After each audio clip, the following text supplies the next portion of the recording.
What's up, guys? Welcome back to the YouTube channel. We're over here at the shop. We're at Randy's, and what you doing, Randy? You getting the body? So we're in a body shop. He cannot stand body shop dust on his race car, and so it doesn't matter if it's covered or not because it was covered. It wasn't covered when I got here, but I promise you it was covered. Was it covered, Randy? No, actually today it wasn't. You're lying. That's a lie. It was covered. Well, it might not have been today, but body shop dust, it kicked his tail. It kicks his tail, so he goes ahead and he gets that all nice and sparkly. I'm going to try my best not to get fingerprints on this thing, but we're going to build some hoses today. He's got all the fittings ordered that we think we needed, but the problem is, you know, sometimes it's one of those things, you think you get everything you need, but you don't know you need something else until you get to this point. So we're going to try to get this thing, all the hoses, the oil lines run, the fuel lines run, and then maybe, potentially, if we can successfully get that done tonight, we might try to crank this thing up tonight. Fire in the hole, baby. Fire in the hole. All right, check it out, guys. Comment, like, and subscribe. Go to turbojohnracing.com, grab some merchandise.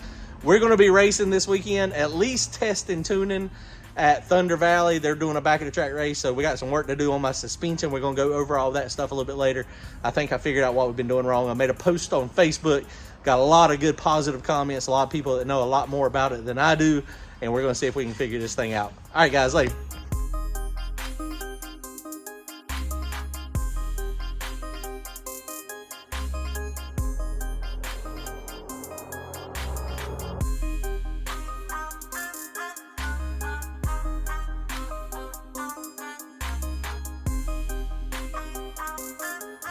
All right, so the big number 20 line is done. So we're gonna use some fittings and new line.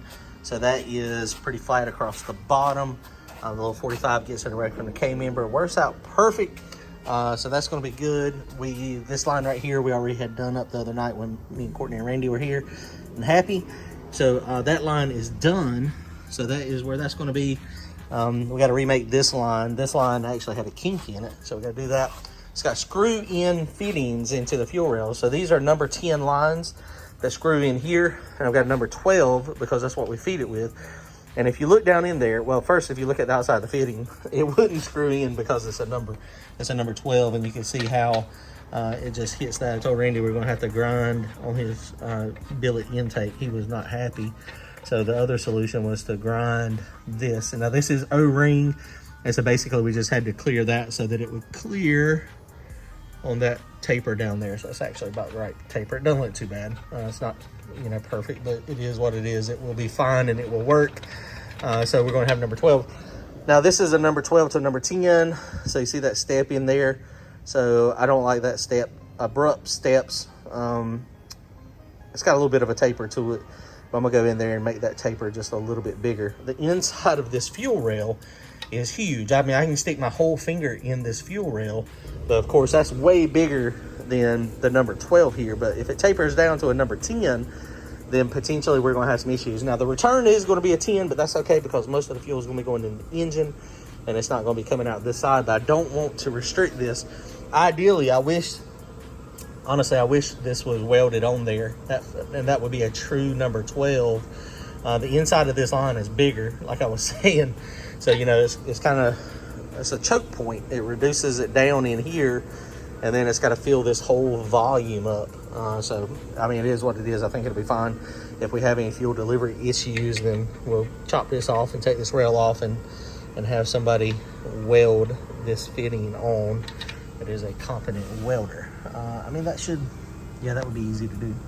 All right, guys, well, the fuel line stuff is done. We made this hose over, so all that looks nice and neat. Rolls on through there. Number 10's coming from the fuel rails going down to the fuel regulator. So the only thing we got to do on the fuel side now is put two 12s coming from underneath on this Y block. It's kind of hard to see it, but the Y block, and then that's going to come up to 90s back here. We did knock the step out of the inside of that. I'll get Randy to grab another couple of these fittings because it is bare aluminum on the inside, and over time alcohol corrodes bare aluminum a little bit. Well, that's what they say. I ain't never had mine corrode. Mine looks fresh every time I pull it apart, as long as you keep the air off of it after aluminum hits. So I think we're getting close. So now we're going to move on and start working on the oil lines coming off of the pan from the scavenge over to the the oil pump. Let's go.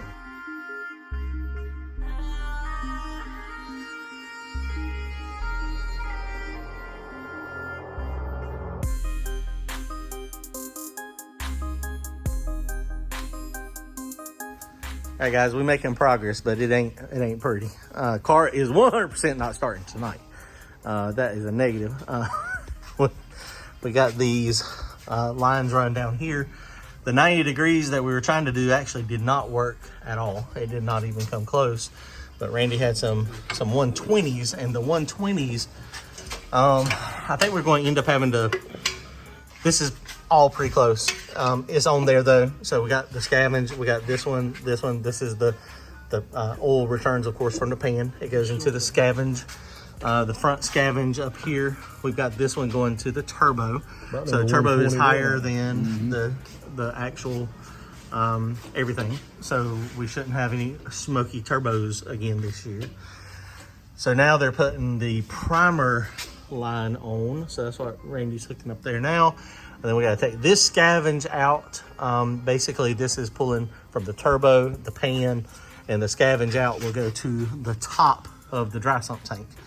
And then it comes and gravity feeds down to this line's going to come back here, but we need another 120 for this one, we're pretty sure.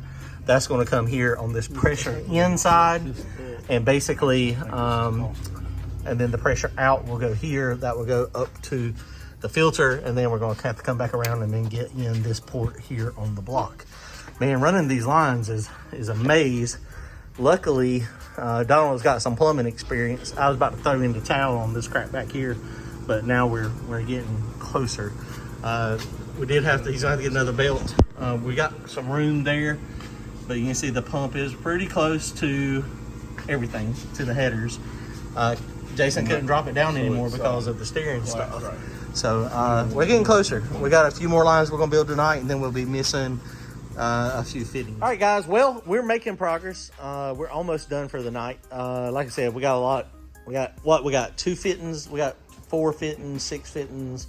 We've been making a punch list. We still got stuff to buy and stuff to return because we screwed up what we needed to order to start with. That would be my fault and Courtney's fault. Although some of the stuff that we thought we were going to use, it just wasn't going to work. So got a little bit of extra parts and pieces. So this thing is a hose nightmare. So basically, he's doing the turbo feed line now. Oil drain's done. Oil pump, like I said, has got moved over a little bit, so he's got to get another belt. This is going to be the line that goes from the scavenge up to the top. So it's going to be a big bulky line. It's a number 16. And so we're going to have to get a fit in there. We're going to kind of try to route it this way. We still got to put the cam sink in it. Fittings up here are good. Once we get the number 12 hose, we got to get more number 12 hose to go under the bottom like I was talking about. Randy's got to decide what he's going to do with this. One of our other buddies, John Waterman, recommended flipping that throttle body over, and then that would pull down from the other side. So that's a good idea. Or he's going to have to come up with some type of bracket to go over here so it can pull from right there, which that'd be fine too. The only problem is these are all recessed down. So that might be a little bit of a challenge, getting some type of spacer to go down in there and build a bracket. I don't know exactly how that's going to work out yet. So yeah, we missed the whole fire up tonight. Yeah, we can we just put a rod through there and I'll just do it. Do it by manual. Hand. Yeah, like a boat. I mean, you ain't got nothing else to do in the car. That's the right. You ain't got nothing else to do. I mean, like we're trying to go 14s, 4 O's ish, something like that. So Randy also ordered a new turbo. So this 107. Yeah, we're downsizing. It's going to be an 88 millimeter forced inductions Jose's turbo. It's going to take the place of that big 118. No, what'd you get? 107.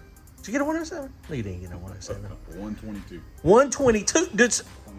And that really is pro mod, ain't it? You know, the biggest one out there ever, Hart's, is a 141. 142. Is it 140? Oh, they've upgraded. See, you're almost there. I mean, Jose will have one out soon. He's probably already got it. Just wait. So 122 is on the way. Jose sent me a picture of the turbine wheel. And this is an H trim wheel, and he sent me a picture of his. It's a 119 millimeter. What we're talking about on the inducer is the big part of the turbine wheel, not the exducer part, the small part. It's opposite from the compressor side. So when we say 122 on the compressor side, we mean 122 millimeters across here. And when we say 119 over here on this side, we're talking about the big part of the wheel. The exducer is always just a tad smaller. So 122 millimeter turbo. I think it's going to be enough. Jose said it would make.